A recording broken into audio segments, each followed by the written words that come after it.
The rain had begun long before evening settled over the small, dimly lit bus station.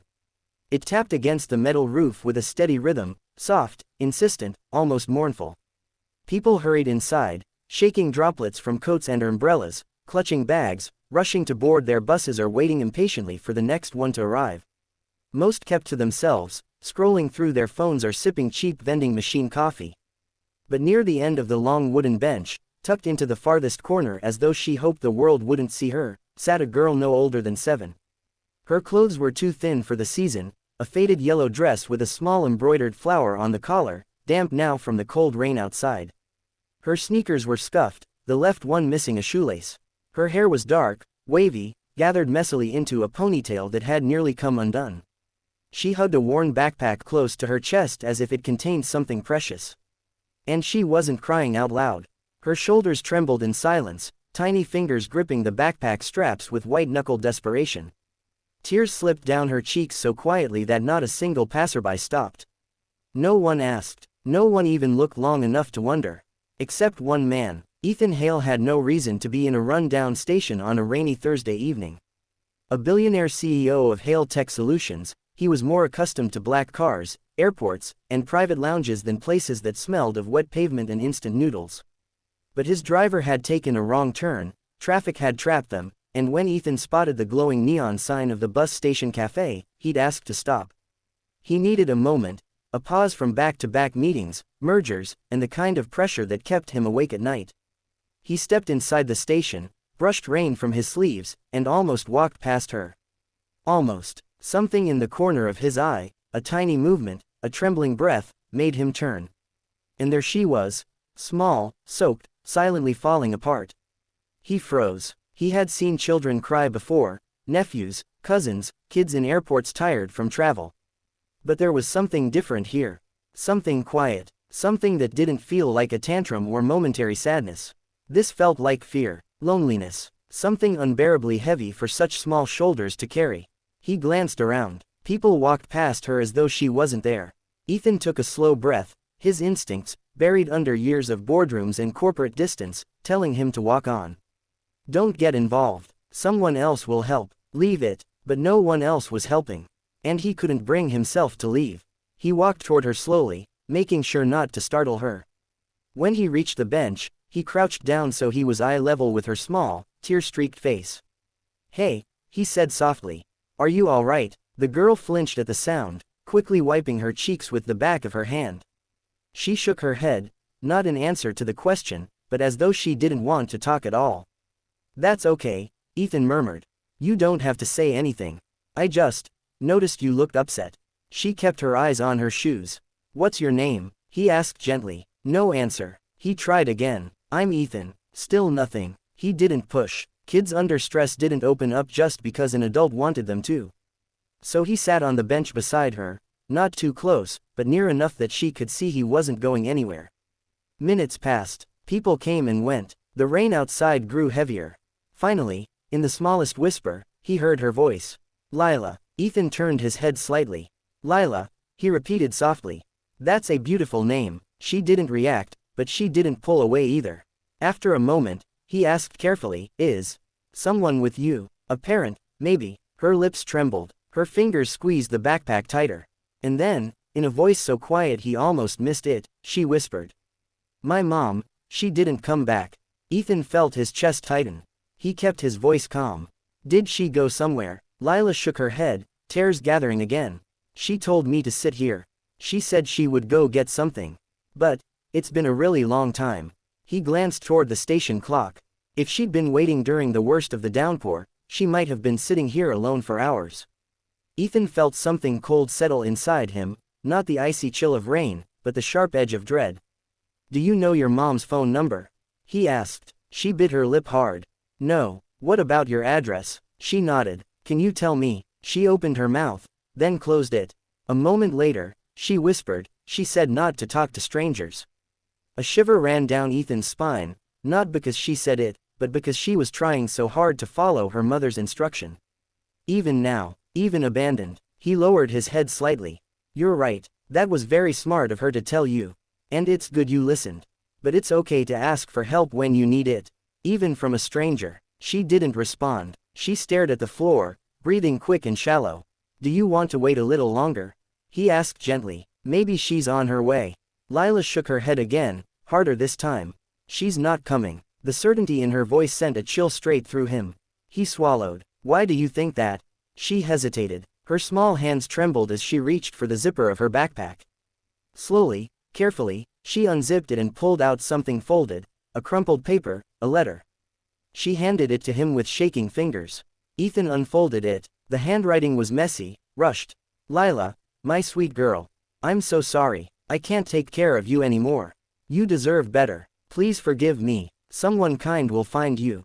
I love you more than anything. Mom. Ethan stared at the words until they blurred.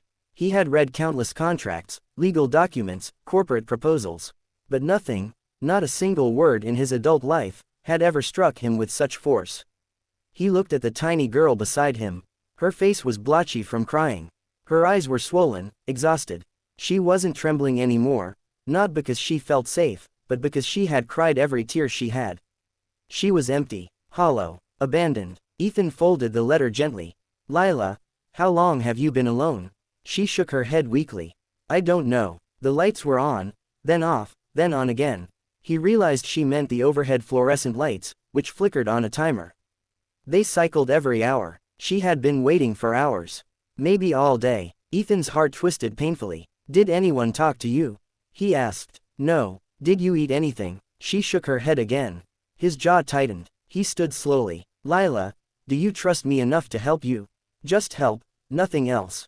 We can find someone safe, okay? Maybe the station manager or the police. They'll know what to do. Her eyes widened instantly, fear and sharp. No police, she whispered urgently. He knelt down again. Why not? Her voice cracked. Mom said, don't let them take me. Ethan closed his eyes briefly. This wasn't just abandonment. This was fear of something deeper. Something that made her mother believe authorities wouldn't help her daughter. He didn't know the full story, but he knew one thing with absolute certainty. This child needed protection, right now, from the world, from fear, maybe even from the truth. Okay, he said softly. No police for now. We won't do anything that scares you. She relaxed just a little, just enough to breathe. How about we get some food? He asked. Would that be okay? She hesitated, then nodded. It was the first small sign of trust. He led her to the tiny cafe inside the station, making sure she walked beside him, not behind. He ordered soup and a sandwich for her, tea for himself, and paid with cash instead of his credit card, instinctively avoiding anything that would draw official attention. Lila ate slowly at first, as though unsure if she was allowed. Then hunger settled in, and she ate faster, clutching the spoon with both hands. Ethan watched her quietly. He didn't know how to fix this. He didn't know what the next hour would bring, let alone the night. But one thing was painfully clear, he couldn't walk away.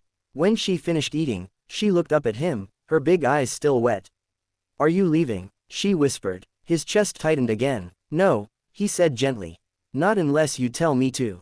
She swallowed. Everyone leaves. Not everyone, he replied softly. Mom did. Her voice cracked again, and Ethan felt something inside him break in a way he hadn't felt in decades. He reached across the table, slow and gentle, and rested his hand near hers, not touching, just close enough for her to know he was there. Lila, he murmured, I'm not going anywhere. She blinked rapidly, her eyes filling again. Then, with the smallest, most fragile movement, she inched her hand closer until it rested against the side of his. She didn't hold his hand. She just needed to feel he was real.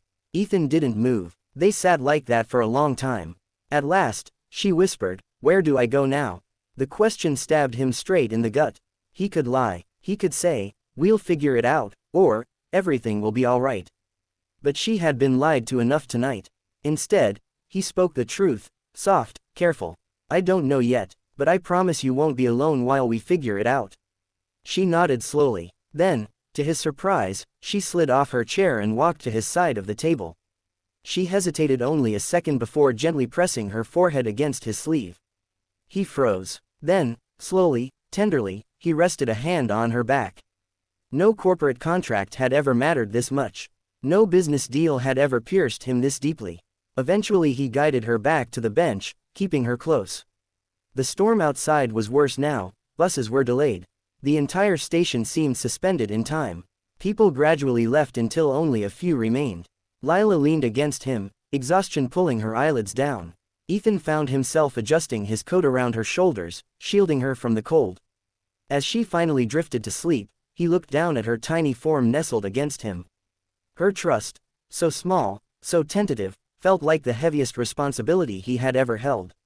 He pulled out the letter again, reading it over and over. The handwriting was rushed, desperate, a mother who clearly loved her daughter, but who believed she had no other choice. Why? What had driven her to this? His driver found him eventually, confused and concerned. But Ethan quieted him with a single look. He wasn't leaving this child. Hours later, when Lila stirred awake, wiping her eyes, she whispered the most vulnerable question of the night. "Are you still here?" Ethan looked directly into her eyes. "Yes, I'm here." She nodded weakly, as though she still didn't fully believe it. "Do you want to come with me?" he asked softly. "I have a safe place. Warm, with food. You won't be alone." She stared at him, studying every detail of his face, searching for something, truth, maybe. Or the absence of lies. Finally, she whispered, "Okay." He lifted her gently into his arms. She was light, far too light, and carried her through the rain to the black sedan waiting outside. His driver opened the door silently. No questions. Lila curled into the soft leather seat beside Ethan, clutching her backpack, watching the world blur by through the rain-streaked window. She whispered only one more sentence before sleep claimed her again. "Thank you, for not walking away." Ethan looked down at her small form, her tiny hand resting near his. He spoke so softly she couldn't hear, but maybe the universe would. "You deserved someone to stay, Lila." And he would stay, no matter what came next. No matter how complicated the future would be. He wasn't walking away, not ever.